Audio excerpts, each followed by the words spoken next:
हमने प्रभु के वचन में हमेशा प्रेरणा पाई है कि तैयार रहो, आत्मिक रीति से, वचन की रीति से प्रार्थना में लगातार लगे रहो।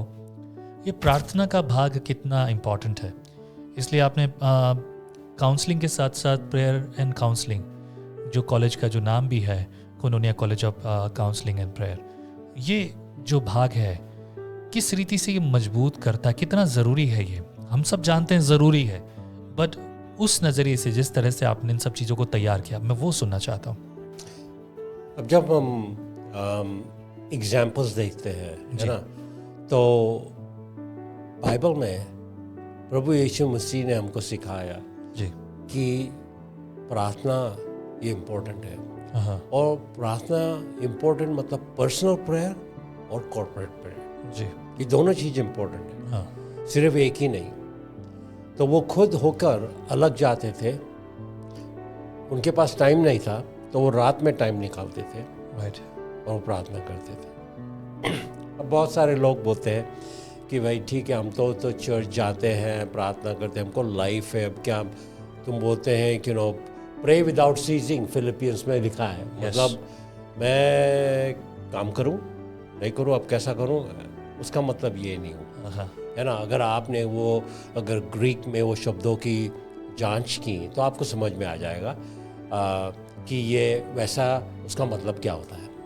लेकिन द इम्पोर्टेंट पार्ट ये है कि अगर हम जब प्रभु के सामने जब प्रार्थना करने जाते हैं तो एक तरीके से ये कुश्ती होती है तुम्हारी प्रभु के साथ में, कि ये मेरे विचार है, ये मुझे ऐसा लग रहा है, मुझे ऐसा लगता है कि मैं सब छोड़ देना चाहिए, मुझे ऐसा लगता है कि मेरा दिमाग खराब हो गया है, मुझे ऐसा लगता है कि तू मुझसे कहीं मिलता भी नहीं है, मुझे समझ में नहीं आ रहा है कि तुम मुझसे मेरी दुआएं सुनता है या नहीं सुनता है।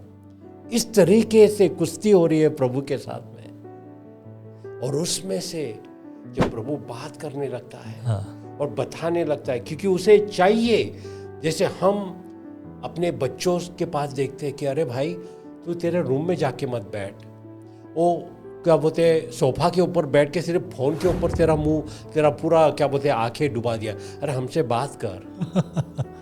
हम लोग दिन भर तेरी राह देख रहे, तू आके हमसे बात कर। हाँ तू काम पे गया था, लेकिन अभी ये और 8 घंटे बाद में फिर घर में रहने से ये फ़ोन के ऊपर है, हमारी तरफ देखता भी नहीं है तू, है ना।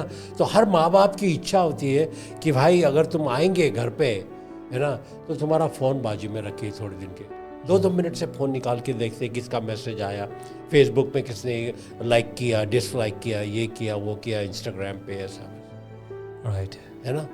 तो ये टाइम का सवाल है। तो जैसा प्रभु भी चाहता है कि मेरे साथ तुम टाइम बिताओ, ताकि मैं तुमसे बात करूंगा, ताकि मैं तुमको सिखाऊंगा, ताकि मैं तुमको इस तरीके से बोलूँगा कि आपका अगला जो मार्ग है वो खुला कैसा हो। सही बात है, मैं एग्री हूँ इस बात से। और पर इसमें कुछ और चीज़ों को भी देखता हूँ, जैसे कि मैं पेरेंट्स को देखता हूँ, ये सही बात है, पर हम देखा पेरेंट्स का जो अभी लेवल ऑफ अंडरस्टैंडिंग है वो बहुत अलग है, और आज के जवानों का मतलब अब लोगों का वो भी बहुत अलग है, तो मैच नहीं करता कई बार उनके साथ। तो प्रॉब्लम क्या है कि लिसन दिस थिंग, मतलब कौन मैनेज करेगा, मतलब पेरेंट्स को अब अपने आप को करना है, या फिर अभी जवानों को कि भाई मैं ये कर रहा था, अब इसको कैसे मैनेज करेगा वो। आप सभी चीज को लीड बाय एग्जांपल, ओके, है ना। अगर प्रार्थना कर रहे हो पर्सनली और आपके बच्चे देखते हैं कि आप प्रार्थना करते हैं, तो जब आप उन सबको बुलाकर प्रार्थना करेंगे तो उनको वो नहीं बोलेंगे। क्यों? क्योंकि वो देख रहे हैं कि आप रोज प्रार्थना में टाइम बिठाते। सही बात है ना। जब वो आप कर रहे हो तो फिर क्या बोलते हैं, उन लोग भी आके बैठेंगे। लेकिन जब वो उन लोग कभी आपको देखते नहीं है प्रार्थना करने में, सिर्फ आप प्रार्थना करते हो जिस समय खाना खाने का है ना, वो भी ऐसे ही 2 मिनट के 30 सेकंड की भी प्रार्थना होती है, मिस कॉल जैसी। हाँ, मिस कॉल जैसी हो गई। और फिर उनके लेक्चर देते, सब ने यहाँ पे 7 बजे आके प्रार्थना करना चाहिए, और हम बाइबल पढ़ेंगे और आपको बताएंगे। समझ गया। एक सवाल मैं पूछूंगा कि अभी ये we know the necessity of prayer, right, but this college specially talks about counselling and prayer, why it's together? Counselling it's a part, prayer तो हमारी लाइफ है, but why it is counselling and prayer together? क्योंकि हमें लोगों के इस तरीके से तैयार करना है हर काउंसलर को कि उनको समझ में आए विदाउट द होली स्पिरिट जो भी वो कर रहे हैं काउंसलिंग उसमें सक्सेसफुल नहीं होंगे। वो आप लोगों को थोड़ा सा ज्ञान देंगे, बहुत अच्छे अगर काउंसलर होंगे तो है ना, मेडिसिन प्रिस्क्राइब कर सकते हैं, दूसरा कुछ बोल सकते हैं, लेकिन जो चेंज और जो हीलिंग, जो रेस्टोरेशन है ना, जो मुक्ति पूरे लाइफ में सिर्फ खुदा दे सकता है। मैं इसके लिए पवित्र आत्मा को फॉरगॉटन गॉड करके बोलता हूँ। अच्छा, मतलब उसका? लोग भूल ही गए पवित्र आत्मा, अपने को समझ में नहीं आता है। अब वो बोलते हैं कि अगर कैरिस्मेटिक लोगों से बात किए तो वो तो नाच रहे हैं, गाना कौन सी भाषा में बोल रहे हैं हमें समझ में नहीं आता, क्या बोल रहे वो भी समझ में नहीं आता है, तो वो बाजू में कर दिया उन लोगों को। हमको समझ में नहीं आता है, ये कहीं बाइबल में दिखता भी नहीं है वैसा किया हुआ, तो ये बराबर नहीं है। फिर यहाँ पे दूसरे लोग बैठे हैं कि जो बोलते हैं कि भाई जो आत्मा का काम था वो जब प्रेरित लोग मर गए तब वो खत्म हो गया। ओह अच्छा।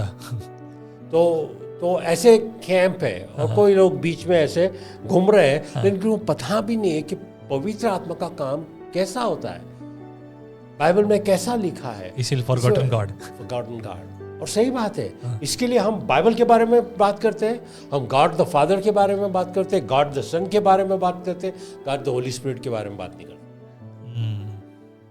तो इसलिए उनको ये सिखाना कि प्रार्थना जो है ये पवित्र आत्मा से करें। पवित्र आत्मा जैसे जैसे वो चेले लोग सब खड़े थे और वो प्रभु ने उनको बोला कि मैं जा रहा हूँ, तो उन लोग ने बोला अरे हमको ये समझ में नहीं आ रहा है कि तुम हमको बता रहे कि तू जाने से तू कहाँ जा रहा है हमको पता नहीं, अब तू बोल रहे जा रहा है कहीं पे भी, चलो ठीक है तुम जा रहे हैं, ये हमारे लिए कैसे भले की बात है।